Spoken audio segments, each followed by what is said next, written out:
നമ്മുടെ അയൽരാജ്യം പാകിസ്ഥാൻ വീണ്ടും ഒരു വെടിക്കെട്ടിന് തയ്യാറെടുക്കുകയാണ്. ചരിത്രം പരിശോധിച്ചാൽ നമുക്ക് കാണാം, ഒരു 100 വട്ടം തോറ്റാലും പാഠം പഠിക്കാത്ത ഒരു ശീലമുണ്ട് പാകിസ്ഥാന്. പരാജയങ്ങളുടെ പര്യായമായി മാറിയ പാകിസ്ഥാൻ സൈന്യം ഇതാ വീണ്ടും ഭീഷണി മുഴക്കുന്നു. സിന്ധു നദിയിലെ വെള്ളത്തിനായി ഞങ്ങൾ എന്തും ചെയ്യുമെന്ന് അലറുന്ന പാക് സൈനിക മേധാവി അസീം മുനീറിന്റെ വാക്കുകൾ കേട്ടാൽ തോന്നും അവർക്കെന്തോ വലിയ പൂരത്തിന് തയ്യാറെടുക്കുകയാണ്. എന്നാൽ സ്വന്തം നാട്ടിൽ പട്ടിണിയും ദാരിദ്ര്യവും കൊണ്ട് ജനങ്ങൾ തെരുവിലിറങ്ങുമ്പോൾ ഇവർക്ക് എന്തിന്റെ അഹങ്കാരമാണ്?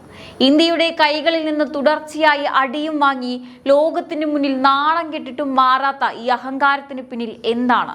ഈ ഭീഷണിയുടെ ഉള്ളുകളികൾ എന്താണ്? എന്തിനാണ് ഇന്ത്യ സിന്ധു നദീജല കരാറിൽ ഇത്ര വലിയൊരു കടുപ്പിച്ച തീരുമാനമെടുത്തത്? കാര്യങ്ങൾ നമുക്ക് ഓരോന്നായി പരിശോധിക്കാം. ഇതിന്റെ തുടക്കം എവിടെയാണെന്ന് ചോദിച്ചാൽ അത് പാകിസ്ഥാൻ എന്നും കൊണ്ടു നടക്കുന്ന ഭീകരത എന്ന ഒരൊറ്റ അജണ്ടയിലാണ്. 1960-ൽ ഇന്ത്യയും പാകിസ്ഥാനും തമ്മിൽ സിന്ധു നദീജല കരാർ ഒപ്പുവെക്കുമ്പോൾ ഇന്ത്യ വലിയൊരു മനസ്സ് കാണിച്ചതാണ്. പാകിസ്ഥാന് വേണ്ടത്ര വെള്ളം കിട്ടാൻ വേണ്ടി പല നദികളെയും അവകാശം അവർക്ക് വിട്ടുകൊടുത്തു. പക്ഷേ പകരത്തിന് അവർ നമുക്ക് എന്താണ് നൽകിയത്? അതിർത്തി കടന്നുള്ള ഭീകരത. ഏപ്രിൽ 2025-ൽ പഹൽഗാമിലുണ്ടായ ഭീകരാക്രമണം ഇന്ത്യയുടെ ക്ഷമയുടെ അണക്കെട്ട് തകർത്തു. അന്ന് കേന്ദ്ര സർക്കാർ തീരുമാനിച്ചു, ഇനി ഭീകരതയെ പ്രോത്സാഹിപ്പിക്കുന്നവർക്ക് സഹായം വേണ്ടെന്ന്. അങ്ങനെയാണ് ദശകങ്ങളായി തുടർന്നു പോന്ന ആ ജലക്കരാർ ഇന്ത്യ കർശനമായി പുനഃപരിശോധിച്ച് നിർത്തിവെച്ചത്. പാകിസ്ഥാന് കിട്ടേണ്ട വെള്ളത്തിൽ ഇന്ത്യ തടസ്സം സൃഷ്ടിച്ചതോടെയാണ് അവരുടെ പട്ടിണിപ്പാവങ്ങളായ ഭരണാധികാരികൾക്ക് കണ്ണു തള്ളിയത്. ഇന്ന് പാകിസ്ഥാന്റെ അവസ്ഥ എന്താണെന്ന് അറിയാമോ? നെൽവയലുകൾ ഉണങ്ങി വരണ്ടിരിക്കുന്നു. കുടിക്കാൻ വെള്ളമില്ലാതെ ജനങ്ങൾ വലയുന്നു. ഈ പ്രതിസന്ധി അവർക്ക് മറച്ചുവെക്കണം. സ്വന്തം ജനതയുടെ കണ്ണീര് കാണാതിരിക്കാൻ അവർക്കൊരു ശത്രുവിനെ വേണം. അതാണ് ഇന്ത്യയെ വീണ്ടും ഭീഷണിപ്പെടുത്താൻ കാരണം. പാക് കരസേനാ മേധാവി അസീം മുനീർ കോർപ്രസ് കമാൻഡർമാരുടെ യോഗം വിളിച്ചു എന്ന് പറയുമ്പോൾ അവർ കാണിക്കുന്നത് അങ്ങേയറ്റത്തെ ഭയമാണ്. ഞങ്ങൾ തയ്യാറാണെന്ന് സൈന്യം പറയുമ്പോൾ അത് ധീരതയല്ല, മറിച്ച് തകർന്നു പോന്ന രാജ്യത്തിന്റെ അവസാനത്തെ പിടച്ചിലാണ്. അവർക്കറിയാം ഇന്ത്യയുടെ ഈ ഒരു ചെറിയ തീരുമാനം കൊണ്ട് അവരുടെ സമ്പദ് വ്യവസ്ഥയുടെ നട്ടെല്ല് ഒടിഞ്ഞു എന്ന്. ഇവിടെയാണ് നമ്മൾ മോദി സർക്കാരിന്റെ ഇച്ഛാശക്തിയെ കാണേണ്ടത്. 1960-ലെ കരാർ റദ്ദാക്കി ഇന്ത്യ നൽകിയ സന്ദേശം വളരെ വ്യക്തമാണ്. നിങ്ങൾ ഭീകരതയെ വളർത്തുന്നിടത്തോളം കാലം ഒരു തുള്ളി വെള്ളം പോലും ഇന്ത്യയിൽ നിന്ന് പ്രതീക്ഷിക്കരുത്. അന്താരാഷ്ട്ര വേദികളിൽ പാകിസ്ഥാൻ എന്ത് കോലാഹലം ഉണ്ടാക്കിയാലും ഇന്ത്യ ഇന്ന് ആ തീരുമാനത്തിൽ നിന്ന് പിന്നോട്ട് പോകില്ല. പഹൽഗാം ആക്രമണത്തിന് ശേഷം രാജ്യം സ്വീകരിച്ച നിലപാട്, ഈ ഒരു ആക്രമണം ഉണ്ടായാൽ അതിന്റെ പ്രത്യാഘാതം പാകിസ്ഥാൻ ഭയാനകമായി അനുഭവിക്കും എന്നതിലേക്കാണ് വിരൽ ചൂണ്ടുന്നത്. സൈന്യത്തെ വെച്ച് ഭീഷണിപ്പെടുത്താൻ നോക്കിയാൽ ഇന്ത്യയുടെ സൈന്യം അത് തിരിച്ചറിയാൻ കെൽപ്പുള്ളവരാണ്. പാകിസ്ഥാന്റെ ഈ പ്രസ്താവനകൾ വെറും കടലാസ് കടവുകളുടെ ഗർജനമാണ്. സ്വന്തം രാജ്യത്തെ ഭീകരവാദികളെ നിയന്ത്രിക്കാൻ കഴിയാത്തവർ ഇന്ത്യയുടെ ജലനയം തിരുത്താൻ ഇറങ്ങിയിരിക്കുകയാണ്. ഇന്ത്യയെ സംബന്ധിച്ച ഈ നടപടി നമ്മുടെ സുരക്ഷയ്ക്ക് അത്യന്താപേക്ഷിതമാണ്. ജനങ്ങളുടെ സുരക്ഷ ഉറപ്പാക്കാനും അതിർത്തിയിൽ സമാധാനം കൊണ്ടുവരാനും ഇത്തരം കടുത്ത നടപടികൾ വേണം. പാകിസ്ഥാൻ സൈന്യം എത്ര മുറവിളി കൂട്ടിയാലും ലോകം ഇന്ന് ഇന്ത്യക്കൊപ്പമാണ്. ഇനിയെങ്കിലും അഹങ്കാരം വെടിഞ്ഞ് ഭീകരത അവസാനിപ്പിച്ചാൽ മാത്രം അവർക്ക് ഈ മേഖലയിൽ നിലനിൽപ്പുള്ളൂ എന്നത് യാഥാർത്ഥ്യമാണ്. അതല്ലെങ്കിൽ പരാജയങ്ങളുടെ പട്ടികയിൽ പുതിയൊരു അധ്യായം കൂടി അവർക്ക് എഴുതി ചേർക്കേണ്ടി വരും. ഇനി പലരും ചോദിക്കുന്ന ഒരു കാര്യമുണ്ട്, പാകിസ്ഥാൻ എന്തിനാണ് ഇങ്ങനെ അനാവശ്യമായി ഇന്ത്യയെ വിരട്ടാൻ നോക്കുന്നത്? അതിനൊരു പ്രധാന കാരണമുണ്ട്. അവരുടെ ആഭ്യന്തര രാഷ്ട്രീയത്തിൽ പാക് സൈന്യത്തിനുള്ള പിടി അഴയുകയാണ്. പട്ടിണിയും വിലക്കയറ്റവും കൊണ്ട് പൊറുതിമുട്ടിയ അവിടുത്തെ സാധാരണക്കാർ സൈന്യത്തിന്റെ ഈ ഇന്ത്യ വിരുദ്ധ നാടകങ്ങളെ ഇപ്പോൾ സംശയത്തോടെയാണ് നോക്കുന്നത്. കഴിഞ്ഞ ദിവസം അസീം മുനീർ നടത്തിയ യോഗത്തിൽ അഫ്ഗാൻ മണ്ണിൽ നിന്നുള്ള ഭീകരവാദത്തെക്കുറിച്ച് അവർ ആശങ്ക പങ്കുവച്ചു എന്ന് കേൾക്കുമ്പോൾ തന്നെ ചിരി വരും. സ്വന്തം വീട്ടിൽ തീ പിടിക്കുമ്പോൾ അയൽക്കാരന്റെ വീടിന്റെ വലുപ്പത്തെക്കുറിച്ച് സംസാരിച്ചിട്ട് എന്ത് കാര്യം? ഇന്ത്യയുടെ ജലനയം അവർക്ക് നൽകിയ പ്രഹരം ചെറുതല്ല. സിന്ധു നദിയിലെ വെള്ളം കുറഞ്ഞതോടെ പഞ്ചാബ് പ്രവിശ്യയിലെ നെൽകർഷകർ വരെ സർക്കാരിനെതിരെ തെരുവിലിറങ്ങിയിരിക്കുകയാണ്. ഇവിടെ നമ്മൾ ഓർക്കേണ്ട ഒരു കാര്യമുണ്ട്. മോദി സർക്കാർ ഈ കരാർ റദ്ദാക്കിയപ്പോൾ അത് വെറും ജലത്തിന്റെ പ്രശ്നമായിരുന്നില്ല, അതൊരു നയതന്ത്ര സന്ദേശമാണ്. 1960-ലെ കാലഹരണപ്പെട്ട കരാറുകൾ വെച്ച് ഇനി ഇന്ത്യയെ ബ്ലാക്ക്മെയിൽ ചെയ്യാൻ നോക്കേണ്ടെന്ന് ലോകത്തോട് വിളിച്ചു പറയുകയായിരുന്നു ഇന്ത്യ. പാകിസ്ഥാൻ സൈന്യം നടത്തുന്ന ഈ ഒരു പ്രസ്താവനകൾ അവരുടെ ബലഹീനതയുടെ പ്രഖ്യാപനം തന്നെയാണ്. ഇനിയൊരു കാര്യം കൂടി ശ്രദ്ധിക്കുക, ഇന്ത്യയുടെ ഈ നീക്കത്തെ അന്താരാഷ്ട്ര തലത്തിൽ പല രാജ്യങ്ങളും പിന്തുണയ്ക്കുകയാണ് ചെയ്തത്.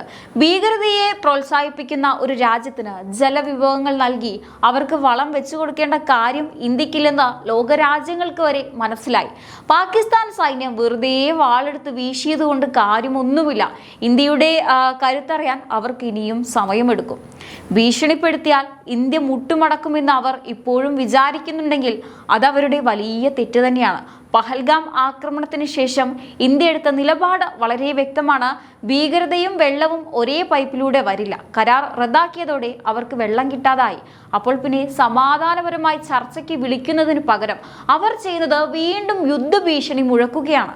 ശരിക്കും പറഞ്ഞാൽ ഒരാൾ സ്വന്തം കഴിവിനപ്പുറം സംസാരിച്ചാൽ എന്തും സംഭവിക്കുമെന്നതിന്റെ ഉത്തമ ഉദാഹരണമാണ് പാകിസ്ഥാൻ. ഇന്ത്യയുടെ കൈകളിൽ നിന്ന് തുടർച്ചയായി അടിയും വാങ്ങിയിട്ട് പാകിസ്ഥാൻ സൈന്യം ഇപ്പോഴും ആ പഴയ അഹങ്കാരത്തിൽ തന്നെയാണ്. സിന്ധു നദിയിലെ വെള്ളം അവർക്ക് കിട്ടണമെന്നുണ്ടെങ്കിൽ അതിന് ഒരേ ഒരു വഴിയുള്ളൂ: ഭീകരതയുടെ പാത ഉപേക്ഷിച്ച് സമാധാനത്തിന്റെ ഭാഷയിൽ സംസാരിക്കുക. പക്ഷെ അത് ചെയ്യാൻ അവർക്ക് പക്വതയില്ല. ഇന്ന് അവരുടെ കോർപ്പസ് കമാൻഡർമാരുടെ യോഗത്തിൽ തീരുമാനിച്ചത് എന്താണെന്നോ? എന്തിനും തയ്യാറാണ് പോലും. എന്തിനാണ് ഈ തയ്യാറെടുപ്പ്? സ്വന്തം രാജ്യത്തെ പട്ടിണി മാറ്റാനോ? അതോ അഫ്ഗാനിസ്ഥാനിൽ നിന്ന് വന്ന് കുത്തുന്ന തീവ്രവാദികളെ പേടിക്കാനോ? സ്വന്തം വീട്ടിലെ തീയണയ്ക്കാൻ വഴിയറിയാത്തവർ അയൽക്കാരൻ്റെ ജലസ്രോതസ് കൈക്കലാക്കാൻ നോക്കുന്നത് കണ്ടാൽ ചിരിയല്ലേ വരിക? ഇന്ത്യയുടെ തീരുമാനം വളരെ കൃത്യമാണ്. രാജ്യം സുരക്ഷിതമായിരിക്കണം. ലോകത്തിനു മുന്നിൽ വീണ്ടും വീണ്ടും നാണം കെട്ടാലും പാകിസ്ഥാൻ സൈന്യം ഈ ഭീഷണി തുടർന്നുകൊണ്ടേയിരിക്കും. പഹൽഗാം ആക്രമണത്തിന് ശേഷം പ്രധാനമന്ത്രി മോദി എടുത്ത ജലക്കരാർ റദ്ദാക്കൽ എന്ന തീരുമാനം കേവലം ഒരു ജലതർക്കമായി കാണരുത്. അതൊരു ശക്തമായ മുന്നറിയിപ്പാണ്. ഭീകരതയെ പ്രോത്സാഹിപ്പിക്കുന്നവർക്ക് ഇന്ത്യയിൽ നിന്ന് ലഭിക്കുന്ന ആനുകൂല്യങ്ങൾ ഓരോന്നായി അവസാനിപ്പിക്കുമെന്നും അദ്ദേഹം ലോകത്തിനു മുന്നിൽ ഉറക്കെ പ്രഖ്യാപിക്കുകയായിരുന്നു. പാകിസ്ഥാൻ സൈന്യം അസിം മുനീറിന്റെ നേതൃത്വത്തിൽ ഒരു കമാൻഡർമാരുടെ യോഗം വിളിച്ചലറുമ്പോൾ മോദി സർക്കാർ അവരുടെ ആഭ്യന്തര സുരക്ഷാ കാര്യങ്ങളിൽ അതീവ ശ്രദ്ധ ചെലുത്തുകയാണ്. ഇന്ത്യയുടെ ഈ കടുപ്പിച്ച നയത്തിന് പിന്നിൽ വ്യക്തമായൊരു ദർശനമുണ്ട്. ഭീകരത എന്നതൊരു പകർച്ചവ്യാധിയാണ്. അത് പടർത്തുന്നവർക്ക് ചികിത്സ നൽകാൻ നിൽക്കരുത്, പകരം അവരെ ഒറ്റപ്പെടുത്തണം. ഈ നയമാണ് മോദി ഇന്ന് നടപ്പിലാക്കുന്നത്. കരാർ ലംഘനത്തിന് മറുപടിയായി വെള്ളം തടഞ്ഞത് പാകിസ്ഥാന്റെ നെഞ്ചത്താണ് കൊണ്ടത്. ഇത് കണ്ട് വിറളി പൂണ്ടാണ് അവർ ഇപ്പോൾ വീണ്ടും ഭീഷണികളുമായി രംഗത്തിറങ്ങുന്നത്. സമാധാന ചർച്ചകൾക്ക് മോദി പലതവണ കൈനീട്ടിയിട്ടുണ്ട്. പക്ഷേ ആ കൈക്ക് മുകളിൽ ബോംബെറിഞ്ഞാണ് പാകിസ്ഥാൻ മറുപടി നൽകിയത്. അതുകൊണ്ട് തന്നെ ഇനി ചർച്ചകളല്ല, നടപടികളാണ് വേണ്ടതെന്ന് മോദി സർക്കാർ തെളിയിച്ചു കഴിഞ്ഞതാണ്. പാകിസ്ഥാൻ സൈന്യം ഇപ്പോഴും ആ പഴയ അഹങ്കാരത്തിൽ തുടരുകയാണെങ്കിൽ അവർക്ക് ലഭിക്കാൻ പോകുന്നത് ഇതിലും വലിയ തിരിച്ചടികളായിരിക്കാം. പ്രധാനമന്ത്രി മോദിയുടെ കീഴിൽ ഇന്ത്യ ഇന്ന് സുരക്ഷിതമാണ്, കരുത്തുറ്റതാണ്. ഭീഷണിപ്പെടുത്താൻ വരുന്നവരുടെ ഭാഷയിൽ തന്നെ മറുപടി കൊടുക്കാൻ കെലുപ്പുള്ള ഒരു ഭരണകൂടമാണ് ഇന്ന് ഇന്ത്യയിലുള്ളത്. ഇനി ചിലർ ചോദിക്കാറുണ്ട്, ഒരു രാജ്യം ഇത്രയധികം തരം താഴ്ന്നു പോയിട്ടും അവർക്ക് എന്തുകൊണ്ട് സമാധാനത്തിന്റെ പാത തിരഞ്ഞെടുത്തുകൂടാ എന്ന്. ശരിയാണ്, ലോകത്തിലെ ഏത് രാജ്യവും ആഗ്രഹിക്കുന്നത് സമാധാനമാണ്. എന്നാൽ സമാധാനം എന്നത് ഇരുവശത്തു നിന്നും ഉണ്ടാകേണ്ട ഒന്നാണ്. അപ്പുറത്ത് ഭീകരതയെ നെഞ്ചിലേറ്റുന്നവർ ഇരിക്കുമ്പോൾ സമാധാന ചർച്ചകൾക്ക് അവിടെ എന്ത് പ്രസക്തിയാണുള്ളത്? സത്യത്തിൽ പാകിസ്ഥാന് സമാധാന ചർച്ചകൾ നടത്താൻ താല്പര്യമില്ല എന്നതാണ് വാസ്തവം. കാരണം ചർച്ചകൾ നടന്നാൽ ഭീകരവാദം അവസാനിപ്പിക്കേണ്ടി വരും. സൈന്യത്തിന്റെ ഈ ഒരു ഇത് കുറയും. അതവർക്ക് ഇഷ്ടമില്ല. അതുകൊണ്ട് അവർ വീണ്ടും വീണ്ടും ഭീഷണി മുഴക്കുകയാണ്. ഇത് വെറുമൊരു അഹങ്കാരമല്ല, മറിച്ച് സ്വന്തം ജനതയുടെ മുന്നിൽ തങ്ങൾ ശക്തരാണെന്ന് കാണിക്കാൻ അവർ നടത്തുന്ന വെറും ഷോ മാത്രമാണ്. സമാധാനത്തിന് കൈനീട്ടുന്നത് ബലഹീനതയാണെന്ന് കരുതുന്നവരാണ് പാകിസ്ഥാൻ സൈനിക നേതൃത്വം. അവർക്ക് ചർച്ചകളുടെ ഭാഷ അറിയില്ല. അവർക്ക് അറിയാവുന്നത് ആക്രമണത്തിന്റെയും ഭീഷണിയുടെയും ഭാഷ മാത്രമായിരിക്കും. ഇത് ശരിയാണോ എന്ന് ചോദിച്ചാൽ ഒരിക്കലുമല്ല. രാജ്യാന്തര മര്യാദകൾക്ക് പോലും നിരക്കാത്ത രീതിയിലുള്ള ഇത്തരം പ്രകോപനങ്ങൾ പാകിസ്ഥാനെ ലോകത്തിന് മുന്നിൽ കൂടുതൽ ഒറ്റപ്പെടുത്തുകയുള്ളൂ. ഒരു രാജ്യം ജലസ്രോതസ്സുകളെ വെച്ച് ഭീഷണിപ്പെടുത്തുക എന്നത് അവരുടെ ദയനീയമായ അവസ്ഥയാണ് വെളിപ്പെടുത്തുന്നത്. ചർച്ചകളിലൂടെ പ്രശ്നം പരിഹരിക്കുന്നതിന് പകരം വീണ്ടും വീണ്ടും ഇന്ത്യയെ വെല്ലുവിളിക്കുന്നത് അവർ ഇനിയും പരാജയപ്പെടാൻ ആഗ്രഹിക്കുന്നു എന്ന് തന്നെയാണ് അർത്ഥമാക്കുന്നത്. പക്വതയില്ലാത്ത ഇത്തരം പ്രവർത്തനങ്ങൾ കൊണ്ട് പാകിസ്ഥാൻ എന്ത് നേടി? ഒന്നുമില്ല. പകരം ലോകരാജ്യങ്ങളുടെ മുന്നിൽ കൂടുതൽ നാണം കെട്ടു എന്ന് മാത്രം. എന്തായാലും ഈ ഒരു വിഷയത്തെക്കുറിച്ചുള്ള നിങ്ങളുടെ അഭിപ്രായങ്ങൾ തീർച്ചയായിട്ടും കമന്റ് ബോക്സിൽ രേഖപ്പെടുത്തുക. മറ്റൊരു വിഷയമായി വീണ്ടും കാണാം. നന്ദി.